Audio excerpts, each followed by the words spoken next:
Hello students, तो start करते हैं अपना next question number 4. Compare the images of Bharat Mata in this chapter with the image of Germania in chapter first. Germania मैंने आपको बताया था चैप्टर फर्स्ट में जर्मनी की जो फीमेल फिगर को रिप्रेजेंट किया गया था, उसकी नेशन को एज अ जर्मेनिया रिप्रेजेंट किया था. The image of Germania was the symbol of German nation. वैसे ही भारत माता किसका सिंबल है? इंडियन नेशन का.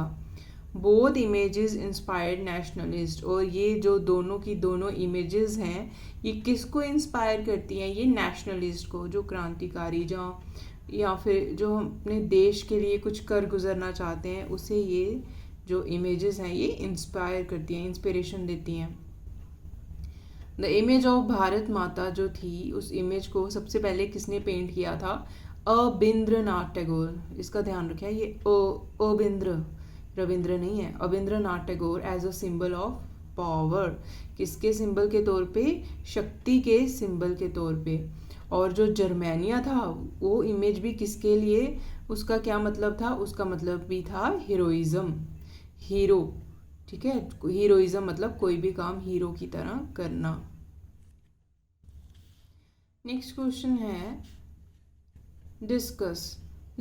डिस्कस में इसके आगे 4 पार्ट्स हैं. पहला है list all the different social groups which joined the non-cooperation movement of 1921. Then choose any 3 and write about their hopes and struggles to show why they joined the movement. आपने बताना है कि कौन कौन से सोशल ग्रुप्स ने जो है ये ये जो अपनी नॉन कॉपरेशन मूवमेंट है जो गांधी जी द्वारा चलाई गई थी, इसे किस किस ने ज्वाइन किया, ये बताना है आपने. और बताना है कि क्यों ज्वाइन किया था, उनके क्या होप्स थी कि उन्होंने ये प्रोटेस्ट जो है वो ज्वाइन किए. तो हम लिखेंगे different social groups that join the non cooperation movement of 1921. यहाँ तक तो क्वेश्चन से ही है. आगे वर मिडिल क्लास के लोग थे. और मिडिल क्लास में कौन कौन थे? कंप्राइजिंग लॉयर्स, वकील थे, टीचर्स थे, स्टूडेंट्स थे, पीजेंट्स यानी किसान थे, ट्राइबल्स यानी शेड्यूल ट्राइब के लोग, जैसे हमारे यहाँ पे शेड्यूल ट्राइब है, जैसे गुज्जर हमारे यहाँ पे शेड्यूल ट्राइब है. इस तरह से उस टाइम पे जो भी ट्राइबल लोग थे उन्होंने, और वर्कर्स क्लास, ये सब ने जो है ये नॉन कॉपरेशन मूवमेंट ऑफ 1921 इसे ज्वाइन किया. देन उन्होंने क्यों ज्वाइन किया, क्या क्या उनकी होप थी? सबसे पहले boycott of foreign goods. Non cooperation movement में ही था ना कि फॉरेन गुड्स को बायकॉट करो, इसको नहीं यूज़ करो. Boycott of foreign goods. तभी तो गांधी जी खुद भी मतलब धोती पहनते थे या खादी बोलते थे पहनने को, क्योंकि वो अपने देश में हम उसको मैन्युफैक्चर करते थे.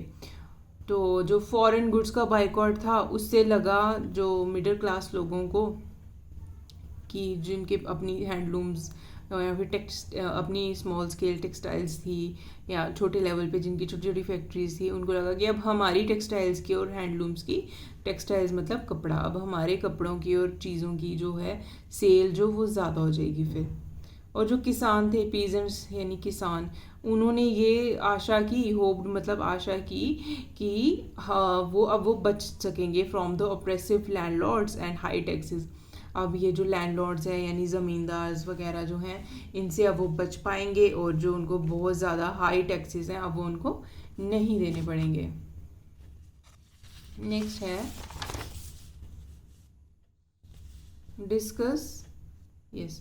Discuss the salt march to make clear why it was an effective symbol of resistance against colonialism मतलब कि उस टाइम पे हम लोग ब्रिटिश सरकार की एक कॉलोनी थी, हम उनके अंडर थे. तो कॉलोनिज्म मतलब कि हम उनके अंडर नहीं रहना चाहते थे, ये वाली फीलिंग. तो Mahatma Gandhi found salt as a powerful symbol to unite the nation. उनको लगा कि जो नमक है एक बड़ा ही पावरफुल सिंबल है इस नेशन को जोड़ने के लिए. क्योंकि नमक क्या है? नमक एक ऐसी चीज़ है, उसको अमीर भी खाता है, उसको गरीब भी खाता है, उसको मुस्लिम भी खा रहा है, उसको सिख भी खा रहा है, उसको मुस्लिम हिंदू सब खा रहे हैं. और ऐसा भी नहीं कि अगर अमीर है तो अमीर ज़्यादा नमक खाता है और गरीब है तो गरीब कम नमक खाता है, ऐसा भी नहीं है. नमक जो है वो सब लोग खाते हैं और इक्वल अमाउंट में खाते हैं, ऐसा उसके लिए, इसलिए वो एक बड़ा कॉमन चीज़ है।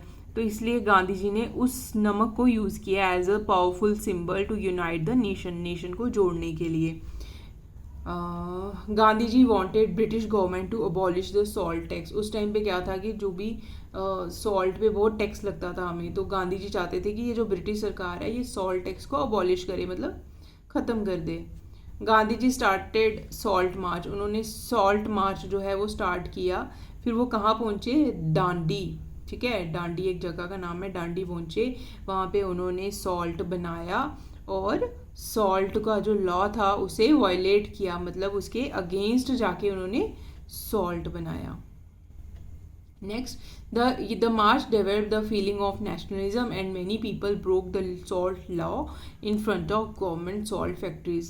अब इससे लोगों में नेशनलिज्म की फीलिंग आई और लोगों ने सॉल्ट लॉ जो है कहाँ पे, गवर्नमेंट की जो सॉल्ट की फैक्ट्रीज थी उसके सामने उन्होंने, लोगों ने भी सॉल्ट बनाया और सॉल्ट लॉ को वायलेट किया। The salt March was an effective symbol of resistance against colonialism. इसलिए ये लाइन क्वेश्चन है पूरी।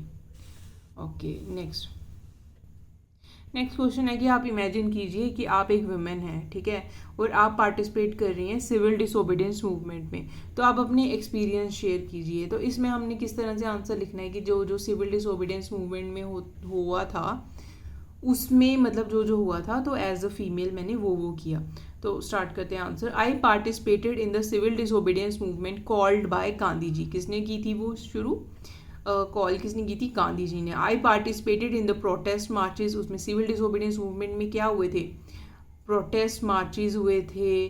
फिर सॉल्ट मैन्युफैक्चर करने को बोला गया था, सॉल्ट लॉ को ब्रेक करने के लिए बोला गया था, टैक्सेस ना पे करने को बोला था और फॉरेन गुड्स को बायकॉट करने को बोला था। तो यही लिखना है कि I manufactured salt and boycotted foreign goods, I refuse to pay taxes. और उसके बाद एक्सपीरियंस क्या रहा? ऑब्वियसली प्राउड ही फील हुआ। I felt so proud to be part of the national struggle movement. Next,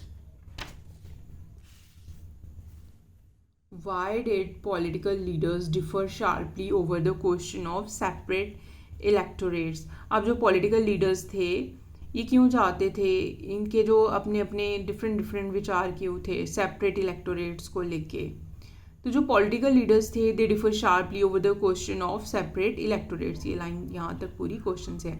अब जो डॉक्टर BR अम्बेडकर जी थे उन्होंने क्या किया? सभी दलितों को इकट्ठा किया और उनके आधार पे उन्होंने एक उनकी एसोसिएशन बनाई, डिप्रेस्ड क्लासेस एसोसिएशन इन 1930।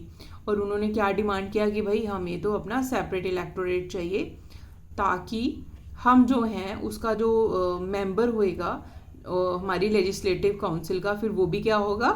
दलित ही होगा। सेपरेट इलेक्टोरेट आ गया कि वहाँ से फिक्स है कि यहाँ से, जैसे अगर दलितों का इलेक्टोरेट है तो सेपरेट इलेक्टोरेट, तो मतलब वहाँ से क्या है कि अब उतनी सीटें जो है वो दलित ही फिल करेंगे। अगर मुस्लिम चाहेंगे कि हमें अपने सेपरेट इलेक्टोरेट चाहिए तो उतनी सीटें जो है वो मुस्लिम ही फिल करेंगे, इस तरह से। तो ये वो चाहते थे डॉक्टर BR अम्बेडकर। लेकिन गांधी जी बोलते थे कि अगर सेपरेट इलेक्टोरेट्स आ गए फॉर दलित्स तो इससे क्या है कि उनका जो प्रोसेस है वो और धीमा पड़ जाएगा इनटू द इंटीग्रेशन और इनटू सोसाइटी। मतलब सोसाइटी में वो फिर अच्छे से और घुल मिल नहीं पाएंगे। मतलब कि अब सोसाइटी में उस टाइम पे दलितों को अपना नहीं रही थी, जो हाई कास्ट थे वो नहीं अपना रहे थे। तो अगर इनका सेपरेट इलेक्टोरेट भी आ गया फिर तो ये बिल्कुल ही अलग हो जाएंगे।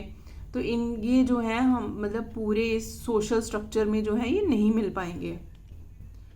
नेक्स्ट है जो मुस्लिम लीडर थे, अब उनको भी ये डर था, फियर मतलब डर लगना।